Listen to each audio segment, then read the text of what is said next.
आज के इस वीडियो में हम कक्षा 6 के विज्ञान से अध्याय 9 बतलाएंगे। ठीक है, देख लीजिए यहाँ पे लिखा हुआ है अध्याय 9 जंतुओं में गति। ठीक है, इसका नाम है अध्याय 9 का क्या नाम है? जंतुओं में गति। तो इसके सभी प्रश्न और उत्तर को हम बतलाएंगे। तो आप लोग वीडियो को क्या कीजिए, शुरू से लेके अंत तक देखिए और चैनल पे नए तो चैनल को सब्सक्राइब करके घंटी को बजा दीजिए। तो चलिए अब हम प्रश्न की ओर बढ़ते हैं। तो यहाँ पे दिया हुआ है, पहला प्रश्न है सही उत्तर चुनिए। तो एक का को में दिया हुआ है शरीर का अंग जहां से मुड़ता है उसे कहते हैं। तो उसे क्या कहते हैं? संधि और जोड़। क्या हो जाएगा? ऑप्शन नंबर 3 हो जाएगा। 1 और 2 दोनों हो जाएगा। ठीक है, संधि और जोड़ कहते हैं। ठीक है, अब इसके बाद ख नंबर है शरीर की अस्थियों का ढांचा कहलाता है। तो शरीर की अस्थियों का ढांचा कहलाता है कंकाल तंत्र कहलाता है। ठीक है, इसका हो जाएगा ऑप्शन नंबर 1। उसके बाद गौ नंबर प्रश्न है ऊपरी जबड़े एवं खोपड़ी। खोपड़ी को क्या कहते हैं? कपाल की कहते हैं। ठीक है, तो इसकी संधि है।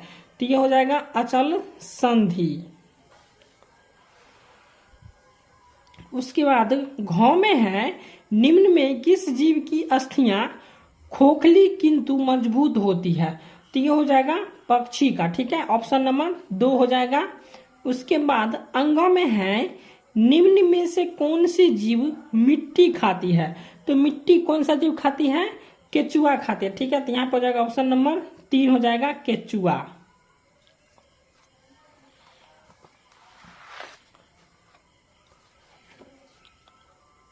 उसके बाद दूसरा में दिया हुआ है रिक्त स्थानों की पूर्ति कीजिए, यानी कि खाली स्थान को क्या करना है? पूर्ति करना है। तो यहाँ पे दिया गया है, इन सभी को क्या करना है? इसमें भरना है। तो जैसे यहाँ पे क में दिया हुआ है अस्थियों की संधियां जो है शरीर की, यहाँ पे हो जाएगा खाली जगह में गति में सहायता करती है।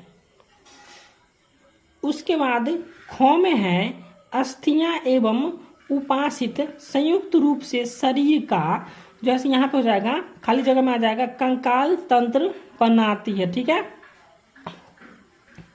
उसके बाद गौ में है कोहनी की अस्थियां खाली जगह द्वारा जुड़ी होती है। तो कोहनी की अस्थियां किससे जुड़ी होते हैं? कब्जा संधि, यानी कि कोहनी की अस्थियां कब्जा संधि द्वारा जुड़ी होती है। उसके बाद घ में है गति करते समय खाली जगह में आ जाएगा मांसपेशियों के संकुचन से अस्थियां खींचती हैं। ठीक है, तो ये हो गया 2 का। अब 3 में है सत्य और असत्य में क्या करना है? जवाब देना है। ठीक है, तो यहाँ पे 3 में हो जाएगा निम्न कथनों के आगे सत्य तथा असत्य को इंगित कीजिए। ठीक है, तो यहाँ पे कौन नंबर प्रश्न है सभी जंतुओं की गति एवं चलन बिल्कुल एक समान होती है? तो नहीं होती है। ठीक है, यहाँ पे हो जाएगा असत्य। ठीक है, यहाँ पे लिख देंगे असत्य।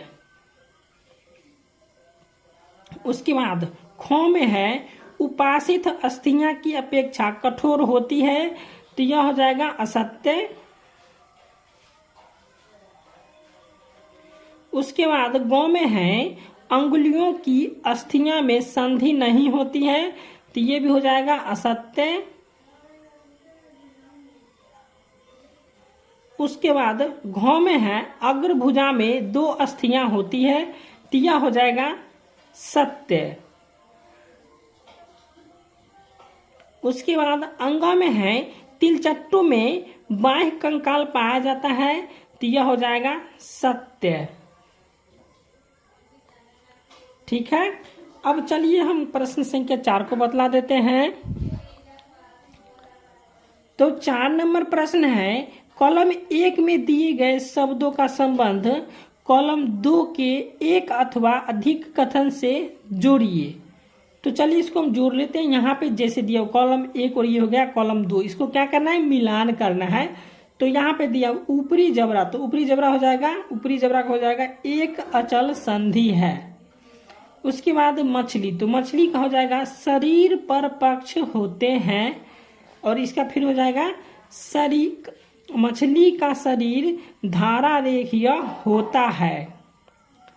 उसके बाद पसलियां, तो पसलियां का हो जाएगा हृदय की सुरक्षा करती है। पसलियां क्या करती है? हृदय की सुरक्षा करती है। उसके बाद घोंघा, तो घोंघा जो है सो बहुत धीमी गति से चलता है। तो घोंघा क्या हो जाएगा? बहुत धीमी गति से चलता है। उसके बाद तिलचट्टा है, तो तिलचट्टा का हो जाएगा हवा में उड़ सकता है। ठीक है। अब 5 में है निम्न प्रश्नों के उत्तर दीजिए। ठीक है, चलिए इसको हम कॉपी पर लिखनी है, इसको हम कॉपी पर बतला देते हैं।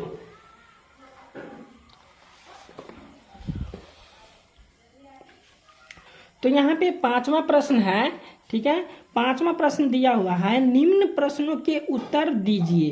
तो 5 का क में है कंदुक खिल्लिका संधि क्या है? तो कंदुक खिल्लिका संधि क्या है? तो उत्तर हो जाएगा कि हाथ की हड्डी एवं कंधे की हड्डी के जोड़ को कंदुक खल्लिका संधि कहते हैं। उसके बाद ख में है कपाल की अस्थि कौन सी गति करती है? तो इसका उत्तर हो जाएगा कि कपाल की निचले जबड़े की अस्थि गति करती है। ठीक है, जैसे अभी हम बोलते हैं तो ये निचले जबड़े क्या करते हैं? गति करती है अभी। ठीक है।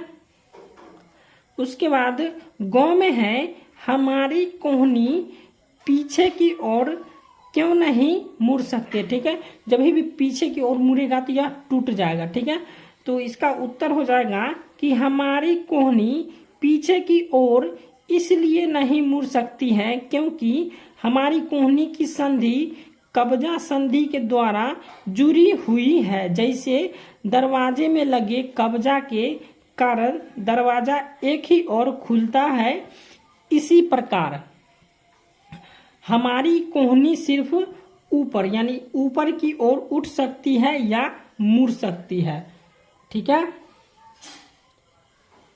अब इसका घ नंबर प्रश्न है, हमारे शरीर में पाए जाने वाले उपासित के उदाहरण लिखिए। ठीक है, तो उपासित यानी कि यहाँ हो जाएगा, इसका उत्तर हो जाएगा कान का ऊपरी तथा नाक का बाहरी बनावट उपासित के उदाहरण है। ठीक है, तो ये इतना ही प्रश्न था आपके अध्याय 9 में। ठीक है, तो आप लोगों को वीडियो अच्छा लगा तो वीडियो को लाइक और चैनल को सब्सक्राइब जरूर कीजिएगा।